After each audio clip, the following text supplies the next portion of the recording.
Start. देश में एक ओर नारी शक्ति वंदन अधिनियम और बेटी बचाओ बेटी पढ़ाओ जैसे अभियान के जरिए महिला सशक्तिकरण की दिशा में कदम आगे बढ़ाए जा रहे हैं। दूसरी तरफ समाज में कुछ प्रथाएं और संकीर्ण मानसिकता आज भी मौजूद हैं जो लड़कियों को शिक्षित और आत्मनिर्भर बनने से वंचित कर देती है। हाल में राजस्थान के भरतपुर जिले में एक लड़की की मर्मस्पर्शी कहानी सामने आई। वह रोज सुबह स्कूल के दरवाजे तक जाती और वहीं से लौट आती थी।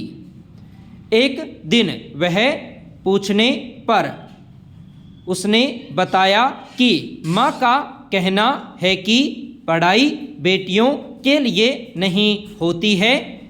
उसके घर में पीढ़ियों से यह तय है कि लड़कियां पढ़ें नहीं बल्कि घर चलाने में मदद करें। बाहर से देखने पर यह मदद नाच गाने की लगती है पर असल में यह एक खास सामाजिक वर्ग में प्रचलित बेड़ियां प्रथा है। यह एक ऐसी सामाजिक व्यवस्था है जहां बेटियों की जिंदगी परिवार की परंपरा के बोझ तले कुचल जाती है। पैरा। झालावाड़ जिले की एक अन्य लड़की की भी इसी तरह की दास्तान सामने आई थी।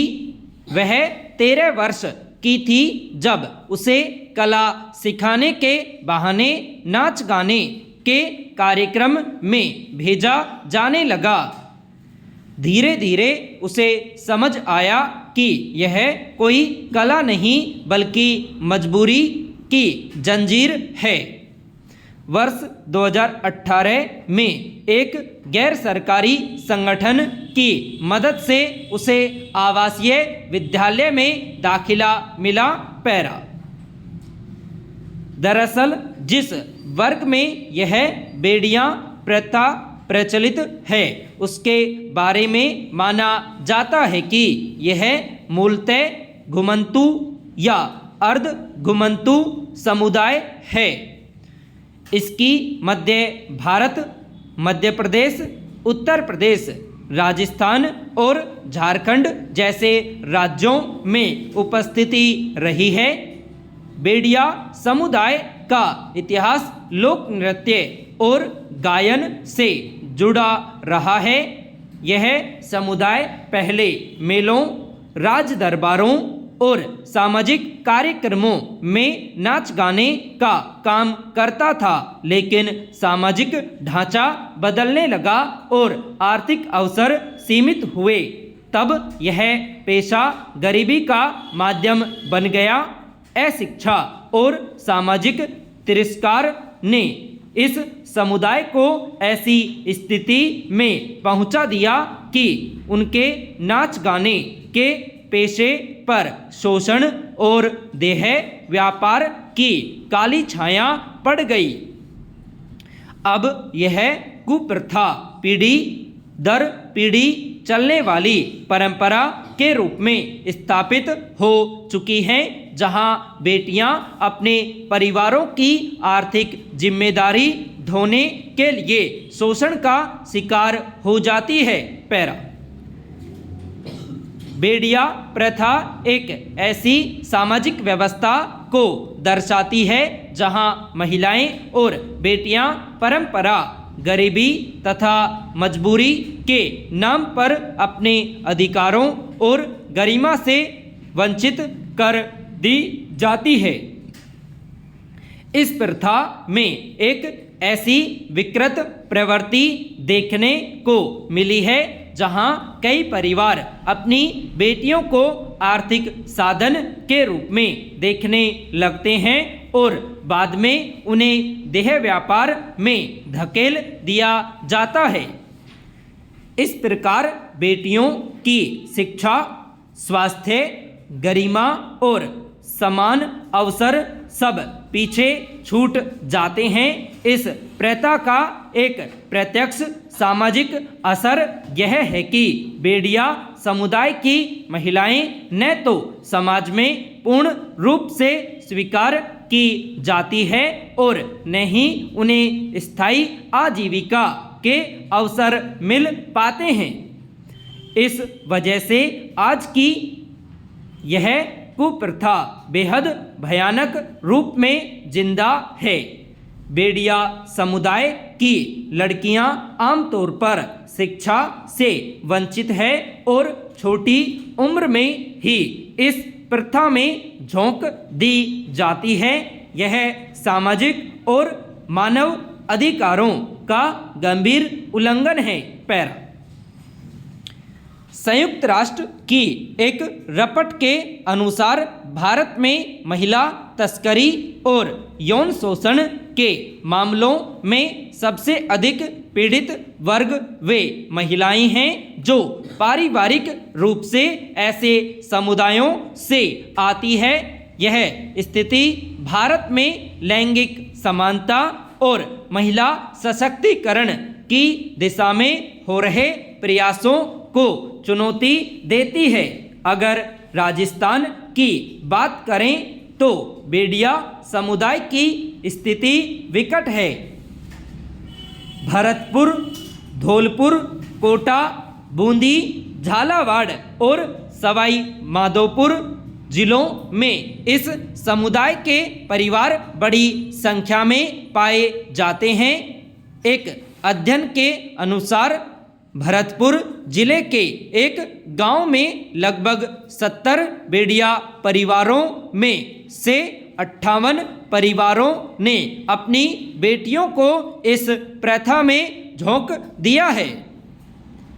इसी तरह पांची के नगला गांव में वर्ष 2004 से 2012 के बीच 27 मामले दर्ज हुए जहां लड़कियों को पारंपरिक रूप से इस पेशे में धकेला गया। पैरा राजस्थान महिला आयोग और ग्रामीण शिक्षा संस्थान की एक रिपोर्ट में पाया गया कि बेड़िया समुदाय में महिला साक्षरता दर केवल 21% है और अधिकांश लड़कियां 14 से 16 वर्ष की उम्र में स्कूल छोड़ देती है। वहीं राष्ट्रीय अपराध रिकॉर्ड ब्यूरो की वर्ष 2023 की रिपोर्ट के अनुसार राजस्थान में कुल 363 मानव तस्करी के मामले पाए गए जिनमें से 98% बच्चे थे। इनमें बड़ी संख्या उन समुदायों से आती है जहां बेड़िया समुदाय जैसी प्रथाएं सामाजिक रूप में मौजूद है। इसी तरह राष्ट्रीय महिला आयोग की वर्ष 2024 की रिपोर्ट से पता चलता है कि राजस्थान में लगभग 8,000 से 10,000 लड़कियां ऐसे पेशे से प्रत्यक्ष या परोक्ष रूप से जुड़ी हुई हैं। इनमें से अधिकांश दलित या घुमंतू जनजाति समुदाय से हैं जिनमें बेड़ियां भी शामिल हैं। राजस्थान के कोटा और बूंदी, मध्य प्रदेश के मुरैना और श्योपुर तथा उत्तर प्रदेश के झांसी जिलों में यह प्रथा गहराई से जमी हुई है। इन क्षेत्रों में महिला साक्षरता दर राष्ट्रीय औसत से बेहद कम है। जहां राष्ट्रीय स्तर पर महिला साक्षरता दर लगभग 70% है, वहीं इन क्षेत्रों में यह मुश्किल से 30-40% है। इसका सीधा प्रभाव आने वाली पीढ़ियों पर पड़ता है। पैरा हालांकि अब बदलाव की बयार भी चल पड़ी है। राजस्थान सरकार ने एक नई योजना और मिशन परिवर्तन के तहत इस समुदाय की महिलाओं के लिए रोजगार एवं शिक्षा के अवसर बढ़ाए हैं। केंद्र सरकार ने स्वाधार गृह योजना और बेटी बचाओ बेटी पढ़ाओ जैसे कई अभियान के तहत कुछ कार्यक्रम शुरू किए हैं, जिनका उद्देश्य इन महिलाओं को पुनर्वास, शिक्षा और आत्मनिर्भरता की ओर ले जाना है। कोटा जिले में वर्ष 2022 में उज्ज्वला केंद्र शुरू किया गया, जहां बेड़िया समुदाय की 40 से अधिक महिलाओं को प्रशिक्षण और सुरक्षा दी गई। स्वाधार गृह योजना के माध्यम से कई महिलाओं को पुनर्वास मिला। इसके अलावा प्रधानमंत्री कौशल विकास योजना इन महिलाओं को वैकल्पिक रोजगार के अवसर उपलब्ध कराती है।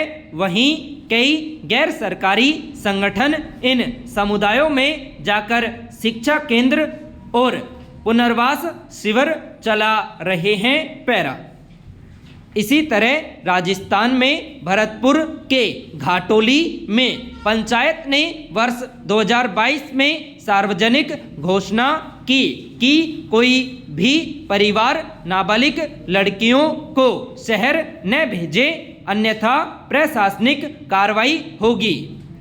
धौलपुर के सायपुर में वर्ष 2023 में पंचायत ने रात्रि सर्वे शुरू किया। जिन घरों से लड़कियां लगातार बाहर भेजी जा रही थी, उन्हें नोटिस दिया गया। वर्ष 2024 में कोटा के एक खंड में सुरक्षा रजिस्टर लागू किया गया, जिसके तहत समुदाय की हर लड़की की शिक्षा, स्वास्थ्य एवं सुरक्षा की निगरानी की जा रही है। अगर इस तरह के प्रयासों को और व्यापक किया जाए तो आने वाले समय में बेड़िया समुदाय के बीच प्रचलित या अन्य ऐसी प्रथाओं को जड़ से कमजोर किया जा सकता है। याद रखना होगा कि कोई भी परंपरा या प्रथा जन्म से नहीं, परिस्थितियों से बनती है। जब साहस, शिक्षा और सहयोग मिल जाए तो सबसे पुरानी बेड़ियों को भी तोड़ा जा सकता है। जब तक हर बेटी को अपनी जिंदगी का निर्णय लेने की आज़ादी नहीं मिलेगी, तब तक महिला सशक्तिकरण के सारे नारे अधूरे ही रहेंगे। संपूर्ण विराम।